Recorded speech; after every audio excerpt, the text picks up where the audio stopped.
नमस्कार मंडळी, मराठी इन्स्पायर इंडियामध्ये तुमचं सर्वांचं स्वागत आहे। आज आपण बोलणार आहोत एक अशा संवेदनशील राजनैतिकदृष्ट्या महत्त्वाच्या घटनेबद्दल जिथे पंतप्रधान नरेंद्र मोदी थेट अमेरिकन राष्ट्राध्यक्ष डोनाल्ड ट्रम्प यांच्या चुकीच्या दाव्यांना उत्तर दिलं आहे। ऑपरेशन सिंदूरची पार्श्वभूमी। एप्रिलमध्ये काश्मीरमधील पहलगाम येथे झालेल्या दहशतवादी हल्ल्यात 26 जणांचा बळी गेला होता। त्यानंतर भारताने पाकिस्तानमधील दहशतवादी तळावर जोरदार ऑपरेशन सिंदूर सुरू केलं होतं। या मोहिमेमुळे भारत पाकिस्तान संबंध पुन्हा तणावपूर्ण झालेलं होतं। ट्रम्पचे खोटे दावे। मात्र ट्रम्प यांनी अनेकदा असा दावा केला होता की भारत आणि पाकिस्तानमध्ये शांतता प्रस्थापित करण्यात त्यांची भूमिका होती। त्यांनी किमान आतापर्यंत 14 वेळा ही गोष्ट जाहीररित्या सांगितली आहे आणि मोदीचं स्पष्ट खंडन केलेले आहे की या सर्वांच्या पार्श्वभूमीवर नरेंद्र मोदींनी थेट ट्रम्पला फोन करून स्पष्ट सांगितलेलं आहे की भारताने कुठलीही अमेरिकन मध्यस्थी मान्य केलेली नाही। भारतीय परराष्ट्र सचिव विक्रम मिस्त्री यांनीही याची अधिकृत घोषणा केली आहे।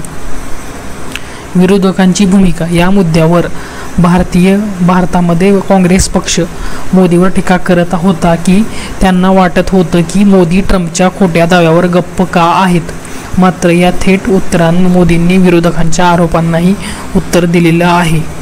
संप्रभुत्व व कडवे धोरण। भारताचं हे स्पष्ट उत्तर म्हणजे केवळ राजकीय नव्हे तर धोरणात्मक संदेश आहे। आपले द्विपक्षीय संबंध तृतीय पक्षामुळे ठरत नाहीत हे जगाला सांगणं।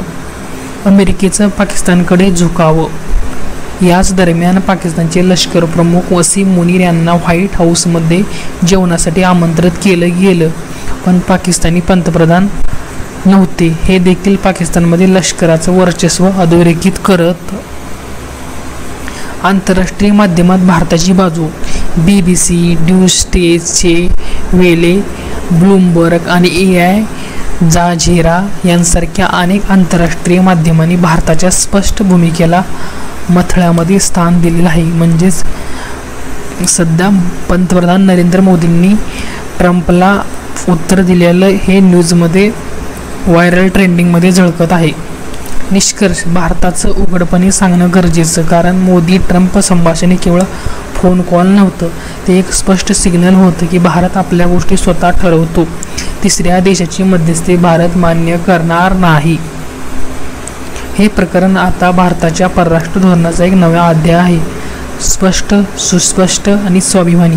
पंतप्रधान मोदींनी दिलेलं हे उत्तर म्हणजे ब्रँड इंडियाचं जागतिक व्यासपीठावर केलेलं ठाम प्रतिनिधित्व आहे। हा व्हिडिओ आवडला असेल तर लाईक, कमेंट, सबस्क्राईब करा आणि भारताच्या जागतिक धोरणाचे विश्लेषण मराठीतून मिळवा, फक्त मराठी इन्स्पायर इंडियावर। धन्यवाद।